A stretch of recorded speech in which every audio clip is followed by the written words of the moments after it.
Hola a todos. Hace unos 20 años, poco nos podíamos imaginar que estaríamos hablando en estos momentos de educación en línea y que se habría organizado en el contexto del SIMO una actividad como esa en la que vamos a hablar de MOOCs durante 24 horas. Sin embargo, algunos de los pioneros que en aquel momento apostaron por la educación en línea probablemente sí que tenían esta expectativa. Quizás porque consideraban que la flexibilidad, la interacción y la capacidad y la promoción de la colaboración que la educación en línea sugiere a sus participantes eran elementos que tenían que subsistir y que consolidarse a lo largo del tiempo. Hoy en día, la educación presencial y la educación en línea, por mor del necesario uso de las tecnologías en las aulas presenciales y por los cambios metodológicos que ha auspiciado de alguna forma el Espacio Europeo de Educación Superior, han ido convergiendo, haciéndose más evidente que existe una frontera, digamos, difusa entre ambas. Por eso, quizás, cada año aumenta el número de personas que aseguran que han cursado, que han asumido la formación a través de algún tipo de actividad o curso de educación en línea. Esto es especialmente notable cuando vemos los estudios que realizan la Sloan Foundation y el Babson College en los Estados Unidos, y donde ponen de manifiesto ese incremento de confianza en la educación en línea año tras año. Sin embargo, probablemente no ha sido este dato estadístico el que ha hecho que hoy en día estemos hablando casi cada día de educación en línea, sino que ha sido el efecto de este fenómeno llamado MOOC, los cursos masivos en línea y abiertos que lo han producido.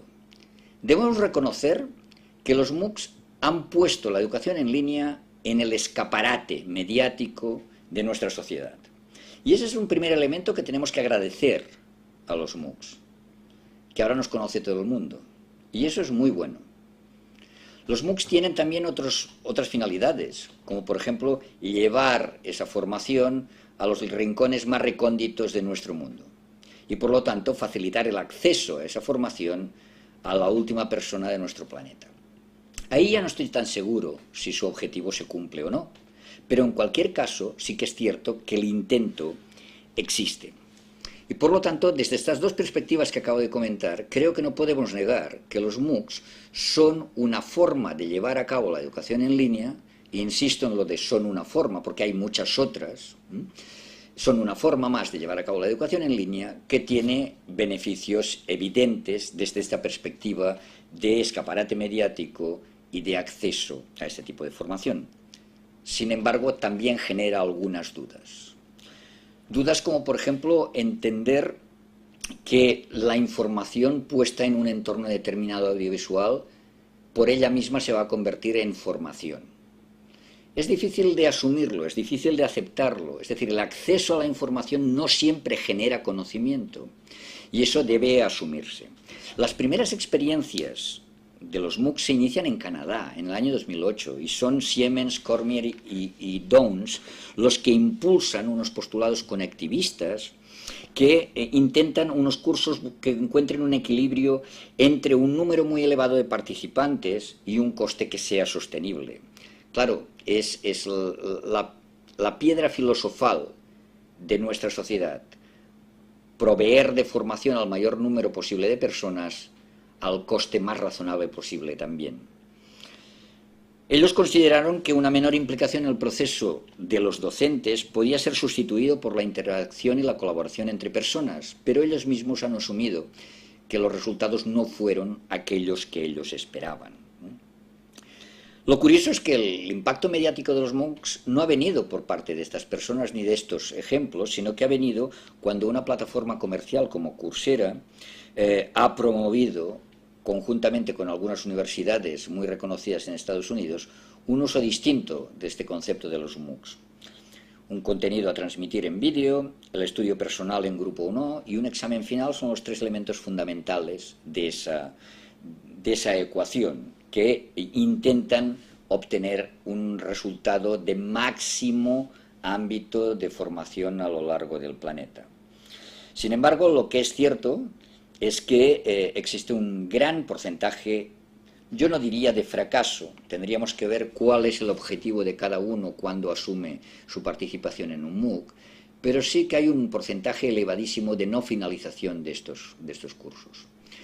Cierto que se me puede decir que, sin embargo, estas personas que acaban son muchísimas más de las que lo podrían hacer presencialmente, y es probable que sea verdad, pero también es cierto que podrían hacerlo muchas en línea y hacerlo mucho mejor. Y ese es el elemento de discusión que me gustaría poner también a colación. Es decir, podríamos hacer la educación en línea haciéndola mejor sin necesidad de caer estrictamente en el modelo que nos proponen los MOOCs. El gran reto de los MOOCs, por lo tanto, es identificar cómo pueden mantenerse unos estándares de calidad que la educación en línea ya ha alcanzado y no debe estar dispuesta a abandonar, y sin embargo ofrecer un sistema de formación que sea sostenible para la mayor parte de nuestra sociedad. Creo probablemente que el tema central radica en el diseño educativo de los MOOCs. Y ya sé que algunos se plantearán que precisamente un entorno de formación de carácter no formal o de carácter informal no tiene que estar diseñado. Me permitiréis que discrepe de esa visión. Yo creo que incluso aquello que es informal, si se tiene que utilizar con una determinada finalidad, porque si no es así, ya no podemos hablar ni de cursos, ni podemos hablar de educación, ni podemos hablar de formación, sino de cualquier otra actividad, tienen que tener un mínimo de diseño que establezca la facilidad y la posibilidad de que las interacciones se lleven a cabo. Adaptarse al verdadero paradigma de la sociedad en red significa desarrollar oportunidades para que esa conexión se lleve a cabo y, por lo tanto, plantearse no solo los objetivos de esta formación, de estos cursos, sino también cuáles son las interacciones que se van a llevar a cabo, con quién se van a llevar a cabo y dónde van a estar los nodos de calidad, que en muchos casos pueden ser los propios profesores, que permitan que aquella actividad que se desarrolle en este contexto sea fiable para la mayoría de los que la utilizan. Algunos estudiantes que participan en MOOCs, tenemos muchísimos que están muy a favor de ellos. También es verdad que el esfuerzo mediático que las empresas que comercializan los MOOCs hacen, hace que quede, digamos, de alguna forma callada la voz de aquellos que no están tan de acuerdo. Pero muchísimos de ellos nos han manifestado que no siempre han estado convencidos de que aquello que han llegado como conclusión sea realmente verdad o sea el conocimiento que ellos querían adquirir.